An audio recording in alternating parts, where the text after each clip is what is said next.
Hey everybody, how's it going today?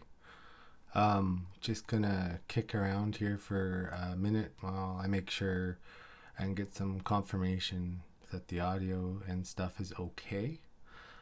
So I'm just gonna check the stream on the side here, and if somebody's in the comments and can hear the video, I see our fellow 3D Maker Greg is in the chat. I'm glad that the stream's connected this time. Hey Greg, do you have audio? Just let me know if you have audio in the chat there, and we'll get going.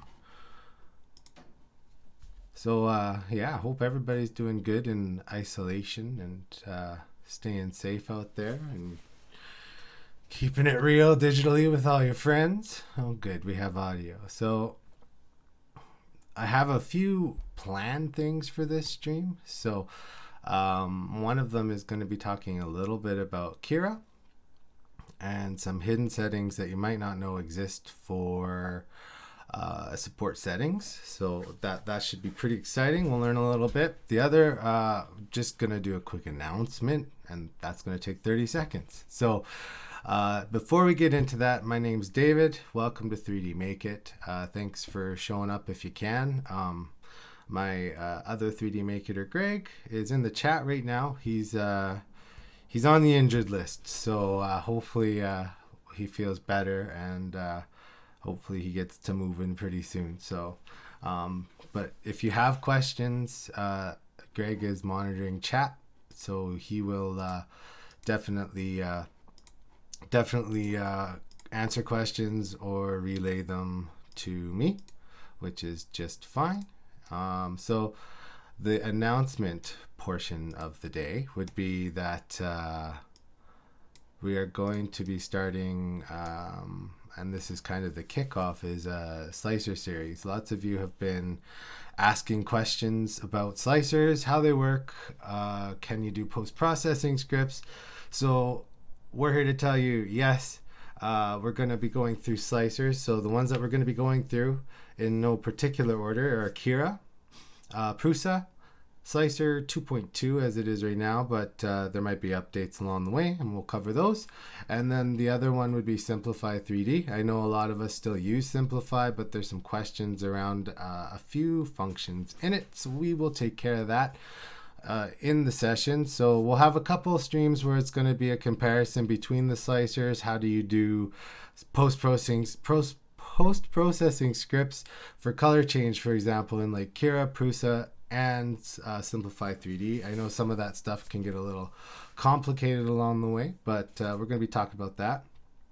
So the next thing that we're going to talk about today too, aside from the hidden slicer settings, is how the heck do you use Thingiverse these days? It's unfortunately very slow, so we've got some tips and tricks maybe to help you work around a little bit on the poor condition of Thingiverse. I know right now we all want to get printing, and that's not quite possible some days with the just overall poor quality of management. So we're going to be talking about ways to get around that slowness. So we're going to jump right in to Cura 4.6. Now, it's important to note that 4.61 came out, I think, on Wednesday, but it's basically just going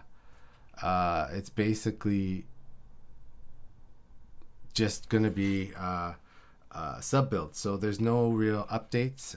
Hey David, just reading your question here, just to let you know I am squinting at the screen.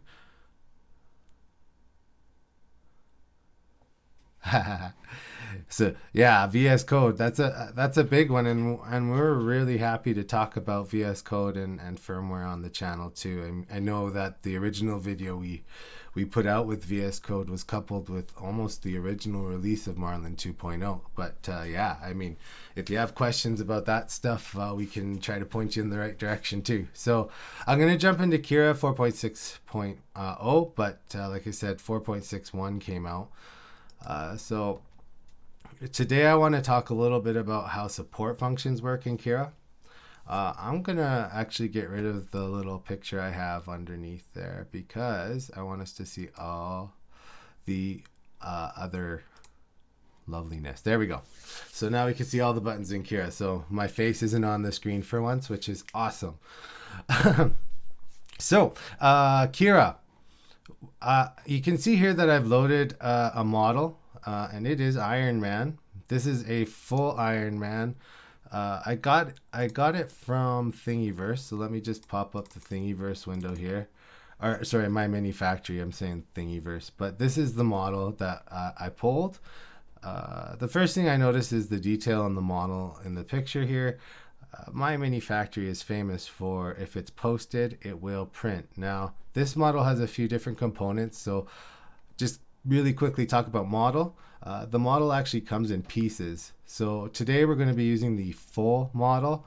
The reason is I want to show off some support stuff, and those pieces in the model actually get rid of the need for some support. So we're going to talk about the model as itself as a full figure. So if you're interested in following along, if you're interested in following along with the model there, I just popped it into chat. That's the model we're using. I've put it on my CR10S, which is a workhorse of mine. I've had my CR10S for many years here, and thousands of hours. I've got it tweaked and nice, but that can be said of most of my printers. So you can see here that the Iron Man in the full model aspect ratio here is gonna print over air. Like, we don't even need to look at the preview settings at this to know that if we look at this arm here, that's floating in midair. There's nothing that's going to be underneath and supporting it.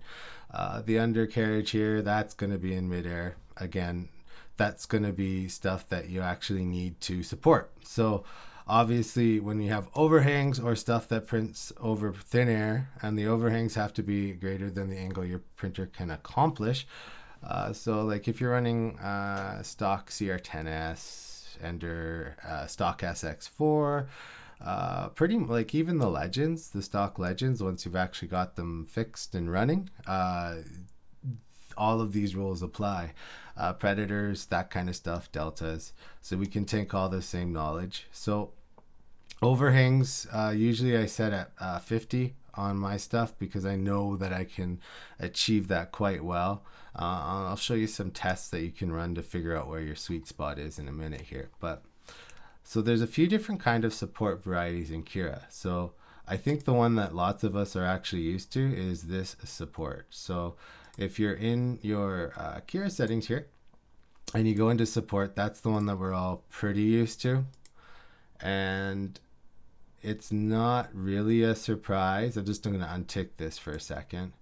But the other one that we talk to and lots of people flock to Cura for is the tree support. So if we go into experimental, that's where the tree support lives. We can turn it on and off.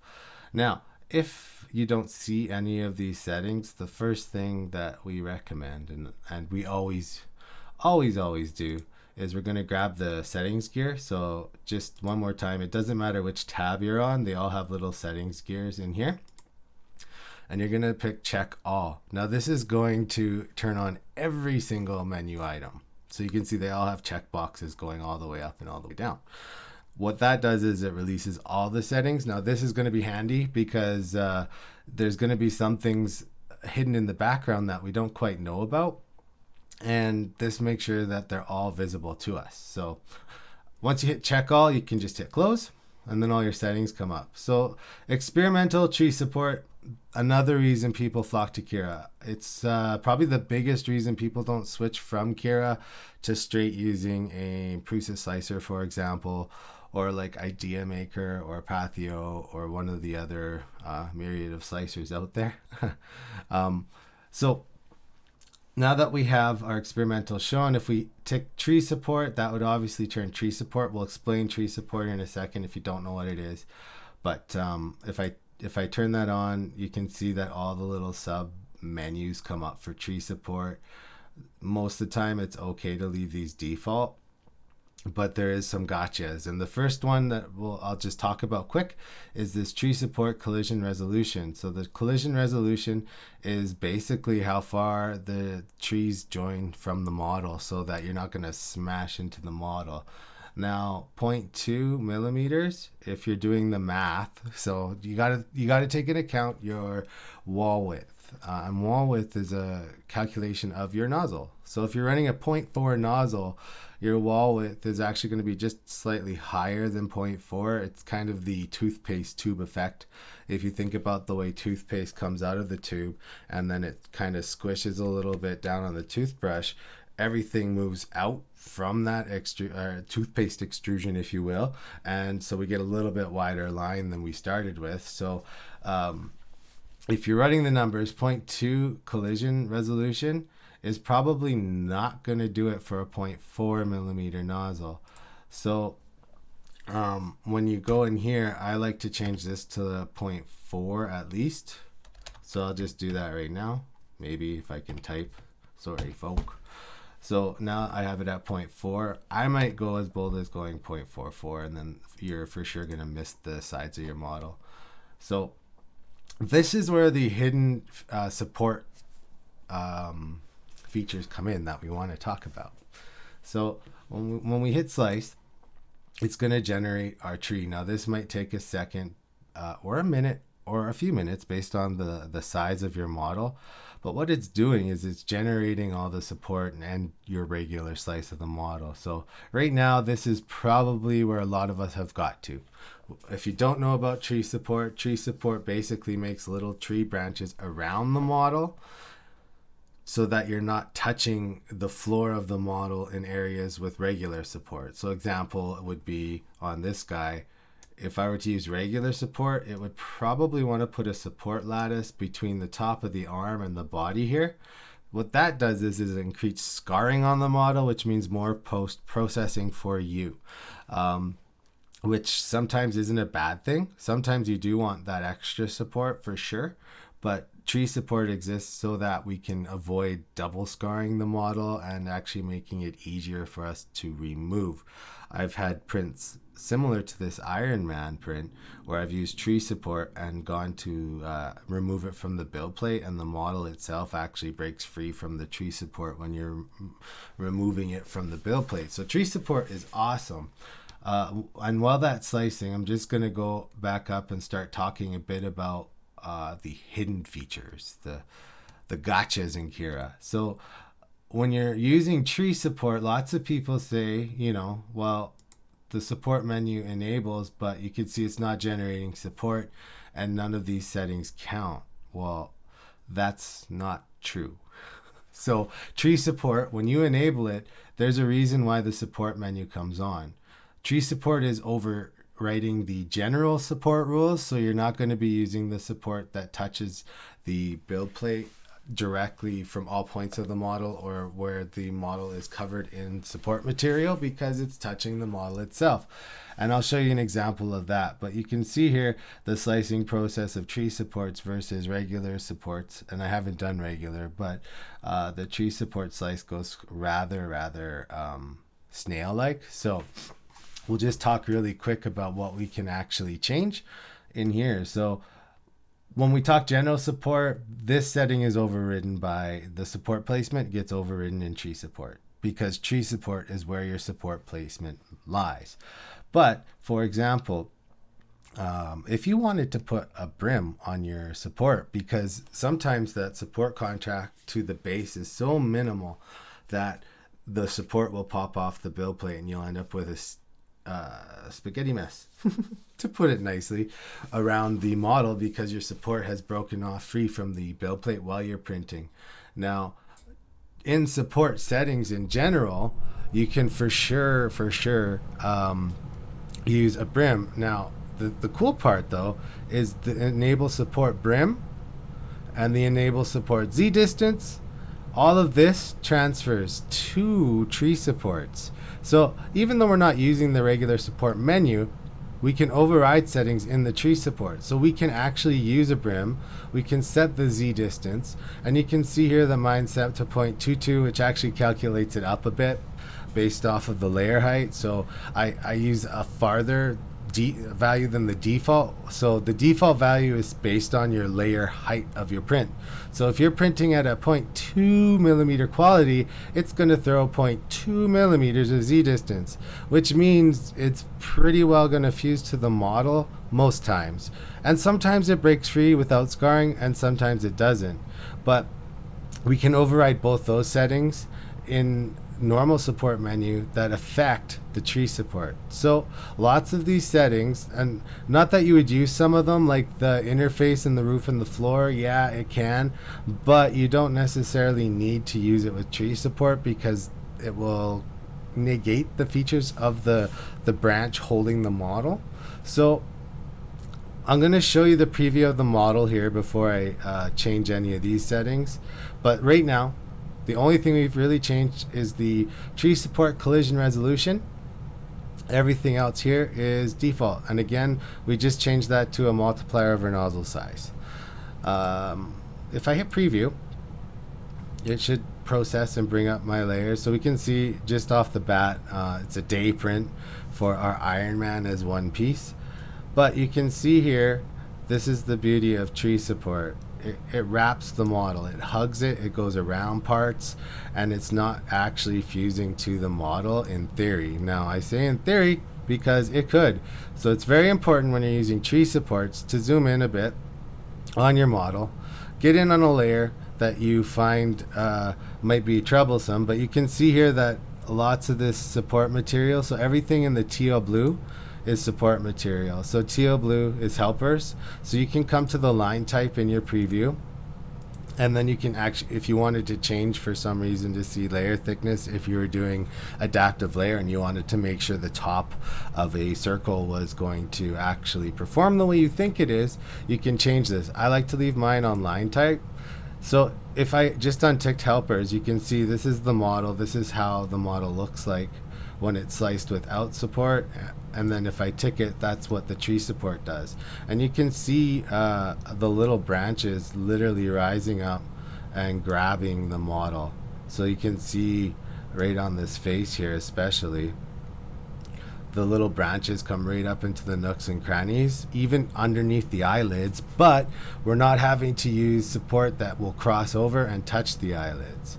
So I'm just going to zoom back out. Now, this model here, I can already tell is going to be a little rough on the top, and that's because of the rendering of the layer types that you can see even just in the line helpers. You can see a lot of the inner wall, so that's like the green.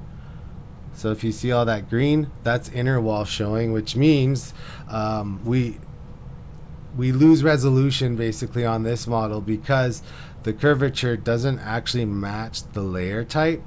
So if we're using 0.2, it's going to actually leave little steps, and you can see those little steps like right here. Here's a step, and then there's a little green right here, so that would be a step. Here's a little green, that would be a step, going up and up and up.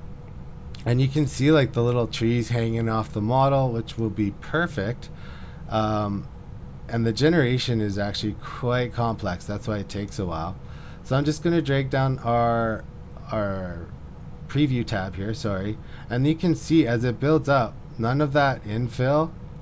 Let's go right to the bottom.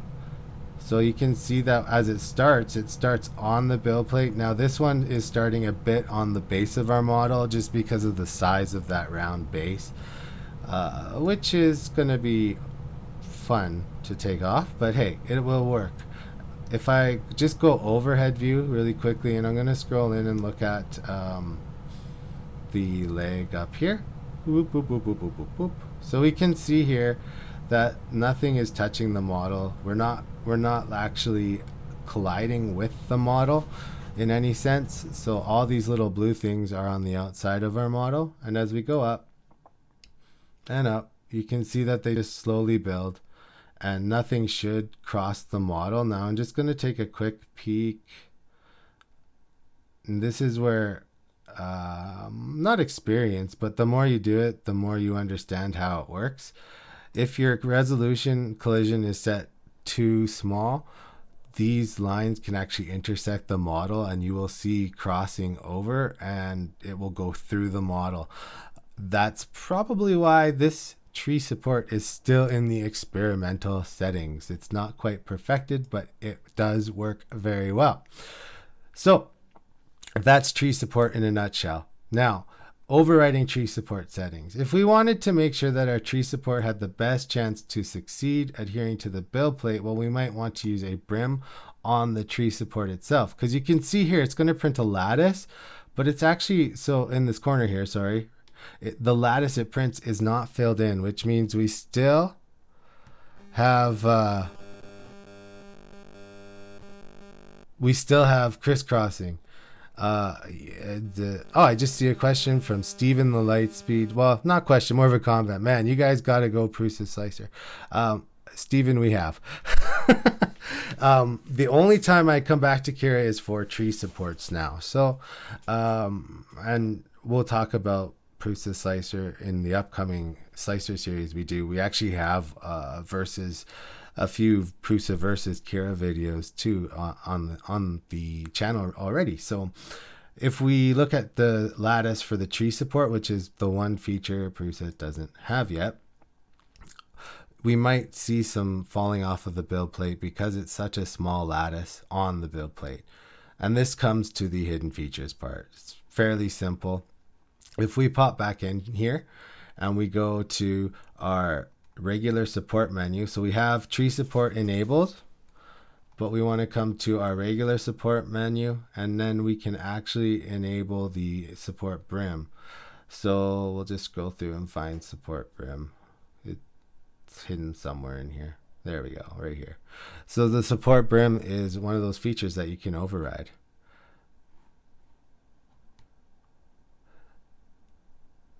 So again, the once you override that, you hit slice, we'll let that engine go, and I'll show you what happened in a second.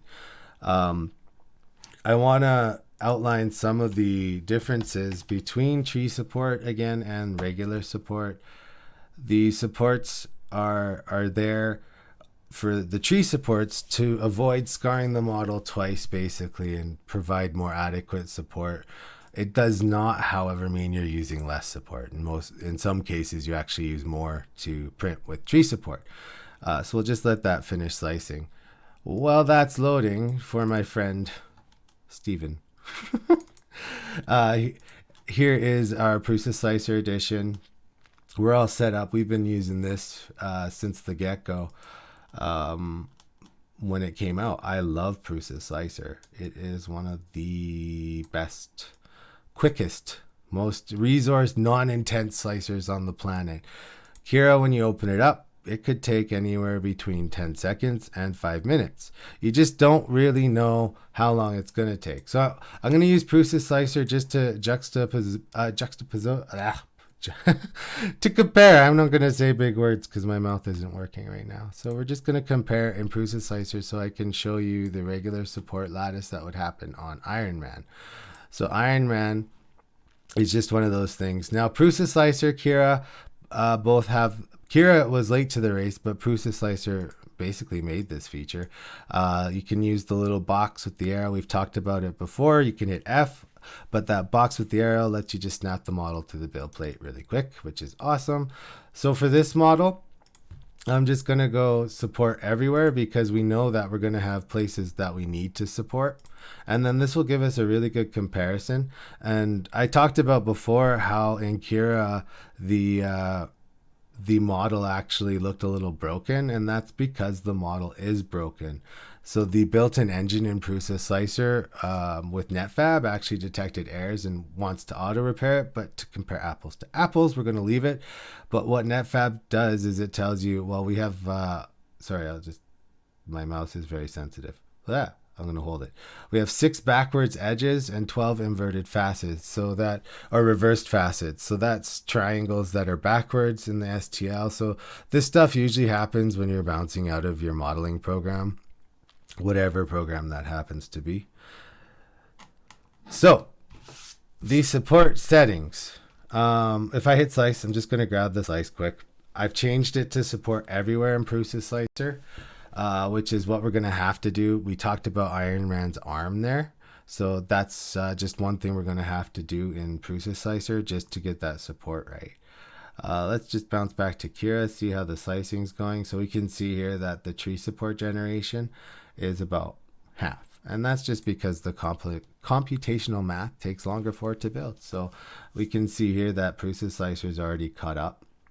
It's almost going to be half. I would think Prusa will finish first. Hey, Andrew. And how's it going, buddy? Good to see you in the chat. Now, we've done a lot of work, and we have a few videos actually out just with default support settings in Prusa Slicer and Cura that we kind of do a print off. We compare different settings. What I love about Prusa Slicer is I can use it on my Prusa, CMC, Railcore, Sidewinder. Yeah, absolutely. You can share profiles. And actually, Prusa Slicer is even more powerful than that because you can put, you can actually put profile, information into the printer settings. And what would happen there is we can actually put variables to limit filament types. So for example, if you're using your CME CNC Delta or Railcore or whatever, whichever printer, if you have one printer and you have it specifically set up for a 0.4 nozzle and then another one, let's say you're rocking a 0.8 nozzle on, you can actually put variables in it so that it will not use the default filament settings from one nozzle size to another. So that being said, it will definitely change the experience of your Prusa because then you're seeing specific settings. But yeah, Prusa Slicer is huge. And not to take away the fact that Prusa Slicer is built off of Slick 3R. It's they've just taken it and run with the project, and they've done so much in their SLA stuff as well. So with Prusa Slicer, see it finished. Let's just pop over to Cura, and it finished. So I'm just going to show you what that overrode setting looks like when we put the brim in. And then I'm going to grab and look at this model as well, which is awesome. So Prusa Slicer, it looks amazing. The model is supported exactly where it needs to be. I'm just going to drag this down a bit. And we can see that it's not overusing the support by any means. It's putting it right where it needs it. The computational math on the support is just amazing. I mean, we grab the math out of this and the math that Prusa uses, or that Cura uses, and Prusa just handles it so much better. But you're right, these are default settings for the support. Well, I shouldn't say default, but these are less managed settings. So I think the default setting we have is 45%. And this video isn't really about support enforcers. It's more of the difference between the grid support, and that's why I'm just showing this default setting, and the tree support. But grid support is a very easy to use setting in both Prusa and Cura. And you can see that instead of branching over the model, actually it's not super hard to remove. And that has a lot to do with the floor settings and the roof settings and the detached distance, so the Z gap height. And we talk about that in some other videos too, but if you set your Z gap, and I've talked about it in Cura, and you can do the same in Prusa, is you can set the Z gap height so that the top filament basically doesn't actually touch, it doesn't fuse, it's just there to support. So it's literally far enough of the way from the model to keep the part from falling, and then it just snaps right off. But yeah, support enforcers are available in Prusa, and I might show them in a second, but I got a few things that other than this that I want to jump to too. But that's just the default settings, so you can see that's kind of what your grid support will look like versus the tree support. So let's just go all the way up, zoom out a bit. Wow, good old Cura. And boom. So you can see the difference here. Tree support is that almost like cone that builds up around the model with little layers that help support it.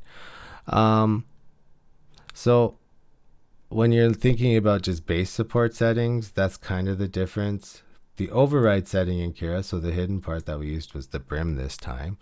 So the brim is available again if you go enable tree support, and then you come back. So we have tree support enabled down here.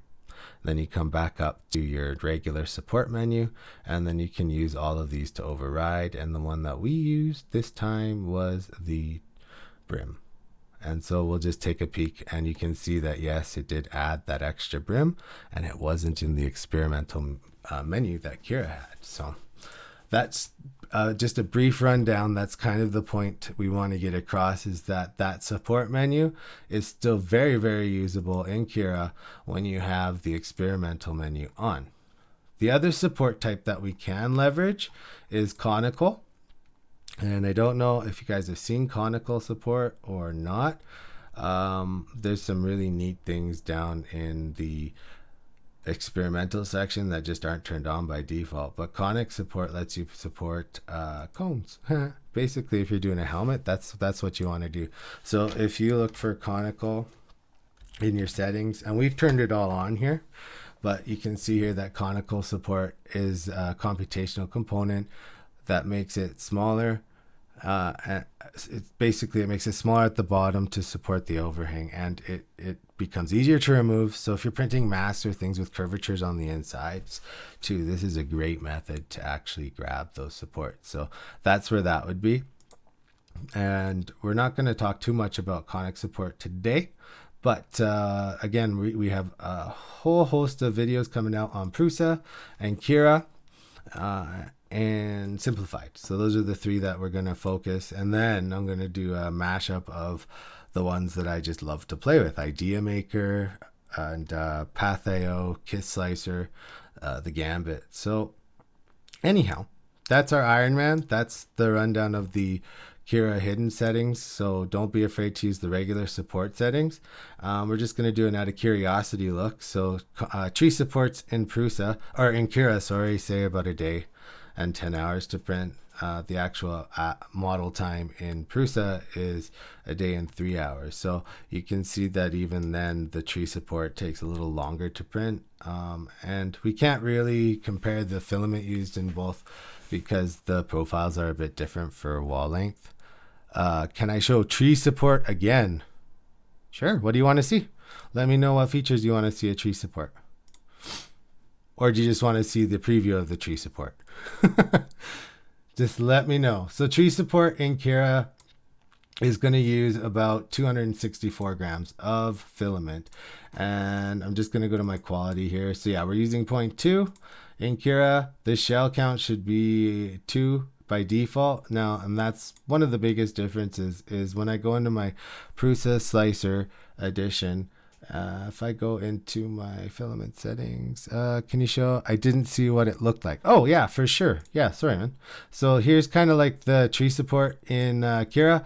The model, the generation of the preview isn't quite accurate as to what it's going to look like. It's going to look like a skirt, basically like a solid shield that goes up and down, and the tree support will go up and around and down and over. So we can see here, if I just spin this around a bit, it's actually not filling that whole space underneath the model. It's actually building up. So let me just, we'll do this. And then you can see here that there's actually gaps in the tree. And that's really where the magic comes in. It's using little branches to support your model, which make it easier to take off.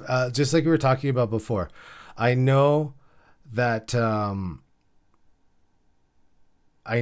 for a fact you can tweak the support enforcers in Prusa to get even better and less touching.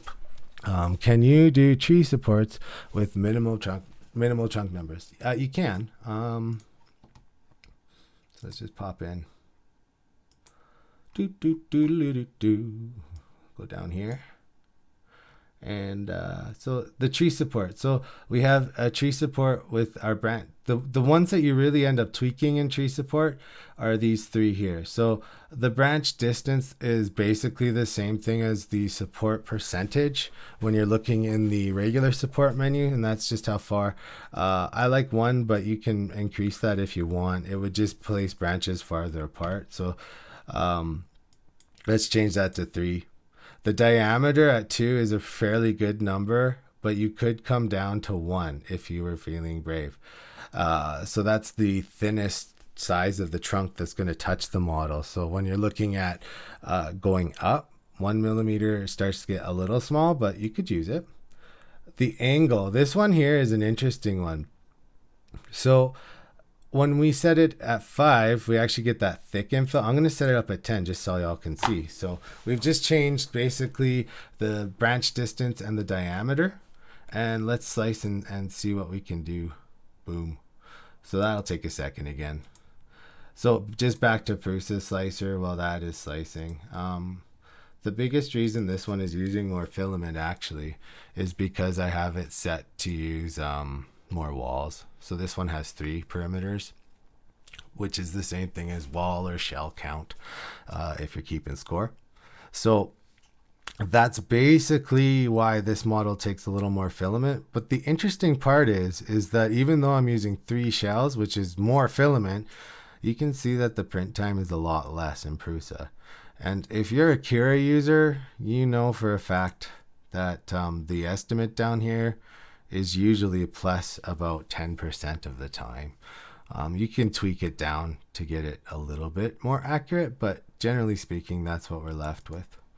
So we can see here that in Prusa, we're going to take a day at 80 millimeters a second. Would that be the best speed to print Iron Man at? Probably not. But hey, so the next thing, I'm going to let that other thing slice. I'm going to, in Cura there, just so we can see the difference of the branches. But I'm going to close Prusa here, and I want to show you how to game Thingiverse for a minute. So we talked about my mini factory at the beginning of this guy, and my mini factory is an amazing resource. It's one of the ones where you're guaranteed the model will print. Thingiverse is a community. It really is, right? It started out for makers, and then the 3D printing community is just so huge now that it took over the site. But you can see the ads in there. We talked about that before. And on general, the front page loads. But when even I was looking for a model to print for this, I was looking like the Hulk as an example in Thingiverse. And yeah, like it loads slow. I didn't get the results that I thought I would. When I did a search for the Hulk last week, it was completely different, right? And sometimes it freezes out at the bottom. It's just not a reliable search engine. But it does store the models in a database. Like, so if we pick the Hulk, the first one as an example, just because, you can see that Thingiverse is tagged with a Thingy ID number. So like anything you upload to Thingiverse, anything that you download from Thingiverse has that number at the end of the URL. So that's one way we can reliably share. So if I wanted to share this Marvel Hulk from PLA Kit and say, hey guys, let's have a print off. I'd love to see your support settings, see how the print turned out with how you're printing now. We could grab that, the whole link, or I could just say, grab this part and I can say, hey guys, the Thingy ID is this. And you can literally just copy and paste this after the URL now and go right to it without having to go through that cumbersome search engine. So if you go to thingiverse.com and then /thing : and put your ID number in, you're going to get your part.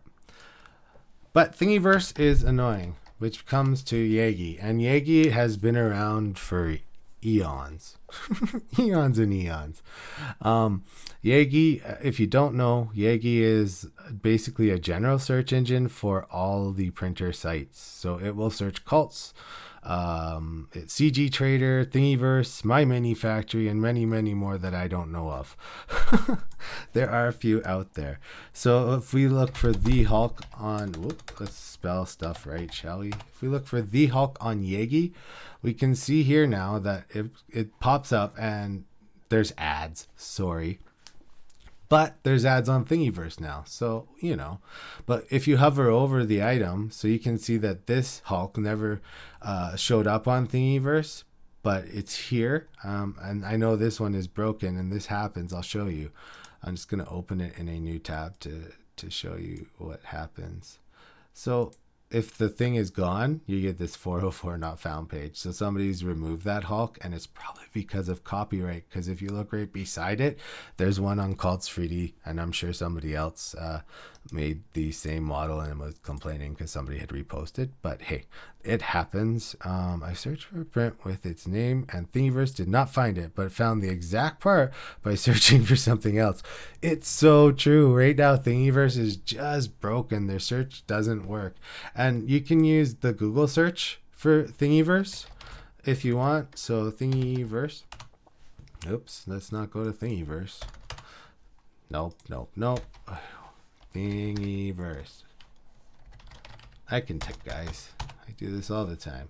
If you use this one here, this results from Thingiverse that leverages the Google search engine inside of Thingiverse, and you might have better luck. But Yegi is the most robust search engine for 3D printing, and you can see that the Hulk here popped up, and that was on Cults. If you hover over, you can see where it's coming from. So like this one, you can hardly see the Hulk. He's in the middle there, so you know it's definitely a Hulk. But then if I click it, it will load the Thingiverse site, and hey, we're there. We didn't have to use the broken Thingiverse search engine. The other funny one, that if you search for like Direct Drive Ender 3, just as an example, the first few results are maybe on topic, and they're getting better. I will give them that. They are getting better, but you very quickly diverge into not direct drive alternatives like cooling ducts and all that stuff. So they have a ways to go. But Yegi is probably one of the best unified search engines. So I would even say start there now. Don't go to Thingiverse necessarily. Go to Yegi, and you can change some of your search options in Yegi. Since Yegi searches all the sites, they do have free and for sale. So if you only wanted to print free models of the Hulk, you can change the search attribute there and hit send, and it will just search for the free models of the Hulk, right? And so lots of them are on my mini factory. Some of them are inappropriate, but that's 3D printing in itself, right? So we can see here's another Thingiverse one that didn't show up in our search engine. And boom, Yegi. Yegi found another one. So right now, if you're using Thingiverse, by all means, like I still upload my models to Thingiverse. I think we're going to start putting 3Dmakeit models onto my mini factory as well. But like the Hulk and stuff, use Yegi. Yegi is the way to go for searching for content. One warning, word to the wise. If you are a parent and you are getting into 3D printing with your kids, you might want to like screen the search before you let the kids look through, because I don't know if you guys noticed even in the Hulk, but there was some inappropriate adult content for kids that showed up even in this search. So Yegi searches everything, and even Thingiverse does too, but the difference is Thingiverse will block out and Mini Factory will block out what they consider to be adult content in the search results, where Yegi shows you everything. So that might be one downfall of Yegi, but again, in digital citizenship and online learning and all the forward-thinking results of current education, we want to catch those mistakes and be there when kids fall. So just a little supervision and away we go. Yeah, Andrew, honestly, I'd forgot about Yegi until about 2 months ago, and man, has it ever changed. And it is a great search engine now for looking for all those models on Thingiverse and even other websites. You might find something you like better. So all right, we're still slicing. You can see here that changing those two settings in Cura really increased the slice engine time. So we're just going to give that a few more minutes. So we talked about Yegi, we talked about Thingiverse. Thingiverse is still Thingiverse, and it sometimes works, sometimes doesn't. But hey, that's the way it is. So I love the search results. Thingiverse isn't being good. So we can see here that if we search in the Google search for the Hulk for Thingiverse, it actually brings up like all of the links underneath. So you don't actually get into the Thingiverse engine. So you don't get those previews that you might be used to. So it's a little bit of like blind faith. Like, I'm gonna print this one, which will be interesting because I've never clicked it before. So I apologize if it's wrong. But yeah, see, so it's just the little Hulk in the PLA kit. And, you know, nice simple little print from the Googles. So we're just gonna oh, hey, good, it finished. Yay. So you can see our print time went up a little bit by changing those settings from 1 day 10 hours to 1 day 14 hours, which really means probably 1 day 20 hours. Go Cura.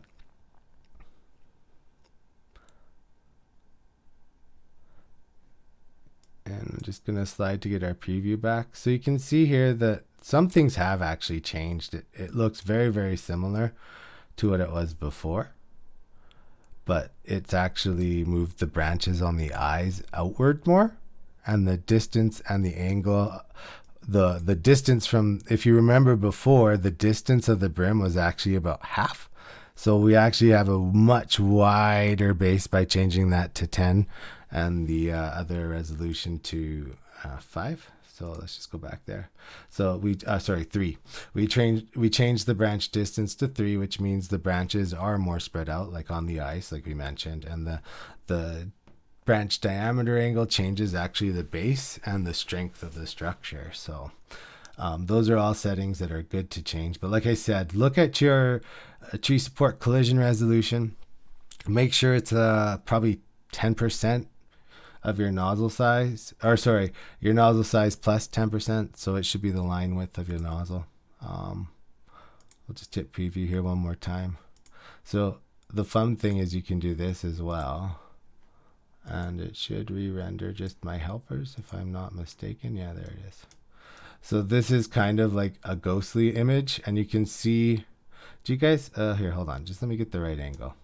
I'm gonna zoom in here, move it over a bit, zoom in, zoom in, zoom in. You can see here all these crisscrosses. The blue, that's actually model intersection points of the tree. So you can actually end up seeing like, well, that's a cool view too, but you can start seeing the intersection points of where that support's happening just by looking at the preview without the shell and the infill. So we are going to be doing a couple videos even on setting up Cura in the now.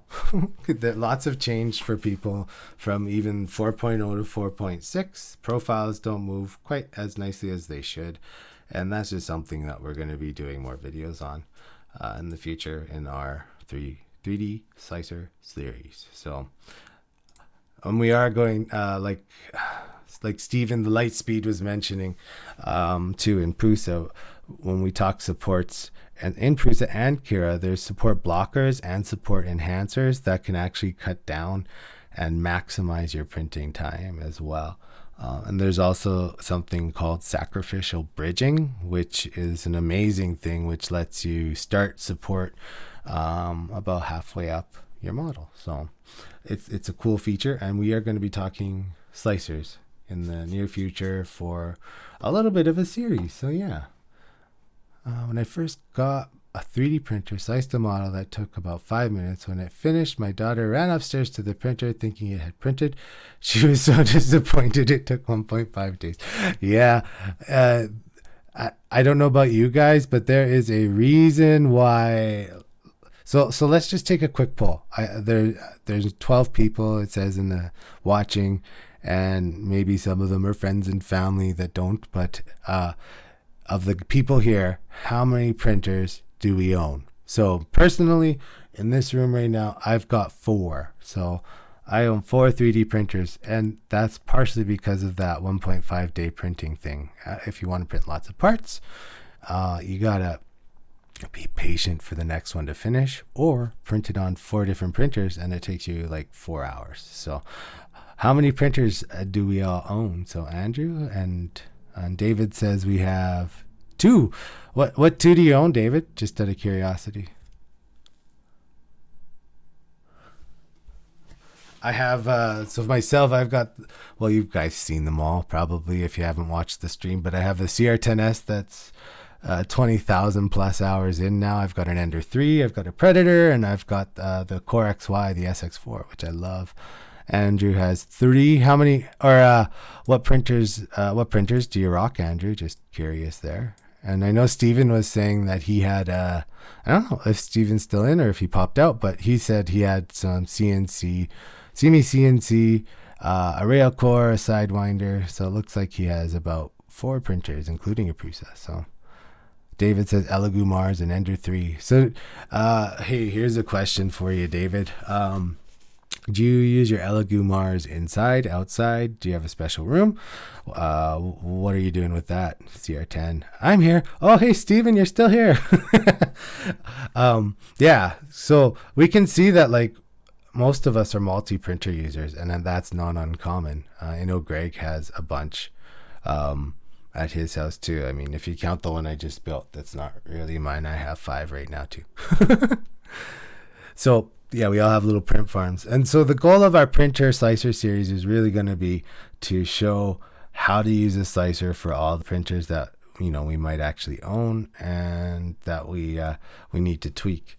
I'm just going to show one more thing in Cura, and then I'm going to pop back to the main thing. And hey, inside, no problem with odor. That's awesome. That's what I've heard about them. I'm just leery of it because I know the side effects that it can cause, and I also know that the off-gassing would be a little bit of a problem for me even with low odor. So that's the only thing that's stopped me so far. That, and in a pandemic we can't really buy isopropyl alcohol. So that too. Yeah, we have Steven says Prusa MK3S Railcore, CMC Delta. Yeah, I love Deltas. Do you use your Delta a lot there, Steven? And the Sidewinder, Duet, nice. Duet and a Mosquito, beauty, good combo.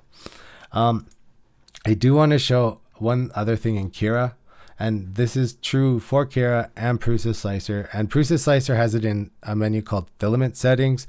Cura has it in the middle tab for your filament adjustments. You can outgas with a vent mod. Yeah, and that's very true. Or do a reverse backwards filter to a HEPA as well, and that would be good. The price of IPA has gone shy high. It has, and I mean, I have a bottle and a half of IPA left, and then word to the wise, if you have a PEI sheet, probably don't use ethanol to clean it. It might strip the PEI a bit, so ISO is still the way to go with PEI. In Cura, though, just bouncing back, the filament settings, they're still here. They've changed a bit. I like to make custom filament, and then that way when I go in, I can change to my PETG, my PLA, or my TPUs, whatever I use. I've tuned in the settings, but they also have all of their default materials that you can grab in Cura. So if I change to my PETG, it would override all the stuff we just did if we wanted it to. So let's say discard, and you can see I've changed the color too. So that's just kind of the stuff we're going to talk about in Cura. So I'm going to bounce back to camera of the main so we can see all. There we are. Hi everybody. That was a while in Cura, and I'm happy that we got to show you. I use acetone for my resin. Oh yeah, that would work too. Yeah, I've even heard people doing it with like there was a article on all 3DP, I think. I forget the website I was actually reading, but people are just using like purified water too, so like reverse osmosis filtered water, and then they just rinse it really good and cure it. Yeah. Acetone is harsh, but hey, if it works for all of our wives and friends and people who put nails on, hey, if they're brave enough for their fingers, it's probably okay for a 3D print. So that being said, oh, hey, we got in Cura, there is a support setting for breaking in chunks. Do you mean like the support blockers? So like breaking up the chunks? Yes, you can use support blockers, and that's on the, just let me flip back here. So if you want to break up the chunks of the support, or like Steven and I have been chatting off and on about, like, you know, you don't want to use too much support. You know for a fact that if you supported like here, this leg would be just fine. You can go into Cura, and there is actually like a support blocker. It's this guy here. You can use E, or you can click here, and then when you use the support blocker, you can like click the model, and it'll actually add the support blockers in there. So that setting exists. So yes, feel free to use it. See, look, I'm building support blockers, and everywhere you put a support blocker, it will not support. The cool thing with the support blockers in Cura is they abide. That's the word. They abide by the rotational rules and rescaling of your model. So you can make them bigger, smaller. Prusa offers the same thing. So just let me open some Prusa Slicer up here. Just to juxtapose. I did it again. I'm not going to say big words. Sorry. It's not going to work today. I'm tongue-tied and my brain hurts. Cura offers Prusa offers the same thing, but you can actually add blockers and enhancers to models. So if you add, let's add, this is a good one too. So we'll add the Plague Doctor full, and if I wanted to right click the model, I can get down here and I can add all sorts of modifiers. So you can do it individually by modifier, or you can actually just specifically define an enhancer, so you know that this spot needs support, so you throw a box down, and now that's going to put support right there, even though I don't need it. So let that slice up. The other thing that you can do is right click the model and pick enforcer blocker. So if you know that there's a certain edge in Prusa that you don't want to use, it will not use it. So we'll just let that slice, and see here. I'm just going to add it back. Add modifier, add support, blocks. Again, same thing. It abides by the laws of your slicer, so you can resize all these modifiers. You can use different shapes, as you saw. Box, cylinder, slab. So let's just slice that. So Cura has them. They're just these little block forms, and Prusa has them. So that's going to be the rundown for the slicers. I will just let Prusa here finish to show you that, and then we'll pop back. One cool thing locally is the breweries are finally starting to make ethanol here, so we have an abundance of other hand sanitizing options rather than using ISO, which might be best suited for repair and such. It's in the below the minimum poly. Oh yes, okay, yeah. You know, that's going to be something that we probably talk about in our series coming up too. So, but yeah, if you go now the experimental settings, again, they're kind of interesting because in the settings here, lots of them have been here for forever. It's just they're still sitting down in experimental until they can actually get like graduated up.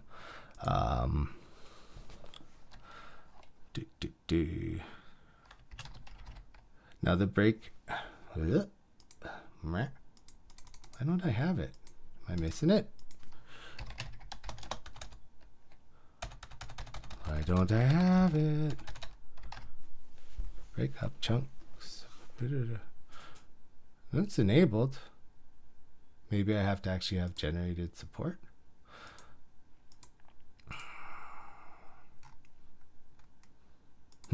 We'll come back to that one. That will be a topic for discussion because I don't see it necessarily. Just let me check. I don't know why it's not showing up. Am I just scrolling past it? Maybe. We'll come back to that because there's actually a few other ones in the experimental that we're going to touch on. So we will come back to that for you, sir. So let's do this. Let's just I'm going to talk to you folks, and I don't see that setting in there right now. I apologize. It's hidden. It's not hidden, but it's being hidden from my Cura. So like everything Cura, I might have to remove it, reinstall it just to see the settings I need. So yeah, I mean, we've been here for about an hour, and we answered some great questions. You guys have been awesome for tuning in, following along, asking questions. David, I'm going to see why that setting's not showing up. Do you think I gotta have, but I do have it. I have it enabled. Well, not regular settings. Let's just see. I'm just going to look in there. But we are going to touch on it next time because we are out of time, folks. We've reached our hour. It's been a slice of heaven hanging out with you. I'll find that. We will talk about it either, on the chat. We'll make a video. I'm just looking for that setting still. I even have it enabled, man. And I think you're right. It does. You do have to have support enabled. And it should show up. It's just not there. So I gotta check it out. I think my Cura might be broken. So sorry. I will fix it. But yeah, you guys are awesome. Thanks for coming in, tuning along, hanging out, asking questions. Stay safe out there. Most important. Love one another. And